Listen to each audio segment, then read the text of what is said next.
for example oo kale توفيق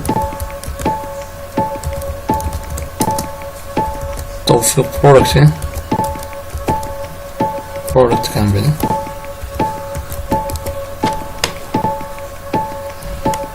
ayaa waxaynu ku leedahay 500 oo ka soo qaadan iyada nagu leh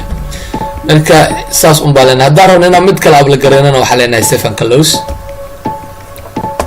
added quick book here توفيق product company garan maye ibar buu yiraahdaa haddaan ku barayna select is the name of the added click macnaha inta keeway ma vendor ba waxa way dadka waxa way adiga deynta kugu lamiya ma customer ba macaamiishaadiba ma shaqaalahaagiiba ma adar ba waxa leeyahay vendor okay waan leeyahay saasa waxaan ku leeyahay Stefan Kalos macalin 10 account payable-ka waxa la yiraahdaa waxa weeyaan waa company-ga ama organization-ka deynta lagu leeyahay cidda kule waa la suppliers ama vendors balaanu fiirina maxaa iska bedelay balance sheet-keena oo markasta sida aanu la socono balance sheet-keena way noo muhiim balance sheet-keena account receivable-ka waa 1,100 total account receivable-kiisana waa 1,100 waxba iskama bedelin inventory asset-kiisana waa 4,800 oo halka wax isbedel ma jiro maanta maxaynu ku soo kordhay liability and equity liability halkaas soo ma jeedo deyntii current liability account payable account payable wuxuu galaa waa liability waa $500 $500 baa waxay tahay total current liability $500 equity opening balance-ga waa 5,400 halkana waa 5,900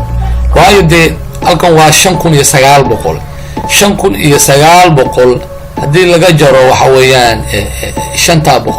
5,400 weeye bay leeyihiin oo labada waxa weeye $500 baa ka go'aysa opening balance equity opening balance equity maxaa waaye opening balance equity waxa waaye waa dadka shirkadda businesska shirkadda lagu furay ama lagu aasaasay dadka lacagta iska leh way ama hantiilayaasha ama stakeholderska ama shareholderska hadba ka u taqaan marka sida ayagu kala qaybsan doonaan insha Allah casharadan baan ku sharxi doonaa hadoo Allah idmo macna dabarlawaadku uu celiyo waxa tagaysa company marka tagto make general journal ba tagaysa make general journal marka tagto halkaas aad ku qorayso opening balance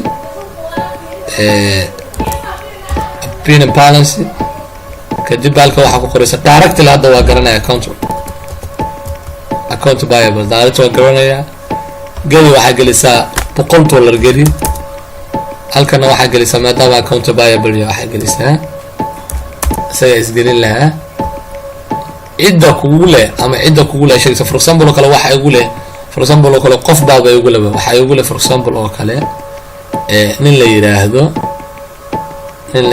for example oo kale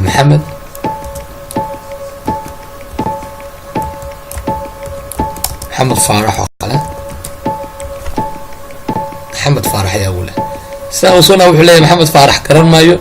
وإنه هذا برتا كوي كقبل لنا هذا أوتوماتيكال بحمد فارح محمد فارح وفندر بان لنا هاي أوكي بان لنا سيفان كلوز بان لنا بل هذا بالانشيت كنا نقولنا بلادي وحس كبدلني هديك العافيرين بالانشيت كني هذا تشوكنا current liability اسمه بدل account receivable كوني هالكيس بقول inventory سنة واسي وحب اسمه بدل وافر كوني سديد بقول هالك واشان كوني سجال بقول هذا account payable كي دين الشركة ضلولها محاكو سيادي 100 انت بقول بكو سيادي مركز شن بقول بأهد ما انت بقول بكو سيادي ولا لح بقول بيتك opening balance equity dadkii hantiilayaasha lacagtooda maxay noqotay 5,300 boqol bay noqotay oo meesha waxa way deyn baa soo gashay marka sida daraadeed totalka guud total liability total equity maxay leeyihiin asadka xisaabta waxa la rabaa halkaas 5,900 ila isla ekaato hadii kale xisaabtaada error buu ku jira marka total liability and plus equity waxay ku leegtahay total assetka 5,900 waaye waxa weeyaan sidoo kale waxa fiirinayna bal aanu fiirino bal xawayaan bal profit and loss keenay wax isbedelay jiraan iyaguna never you say iyo wax isbedelay iyo wax ma jiro waayo wali waxaan ku jirnaa base-ka shirkaddan ku jirnaa insha Allah casharkeenu maanta intaas ku saabsan yahay inaan macala casharada la socotaan oo analyze garaysaan sidaas loo baahan yahay. Assalaamu calaykum.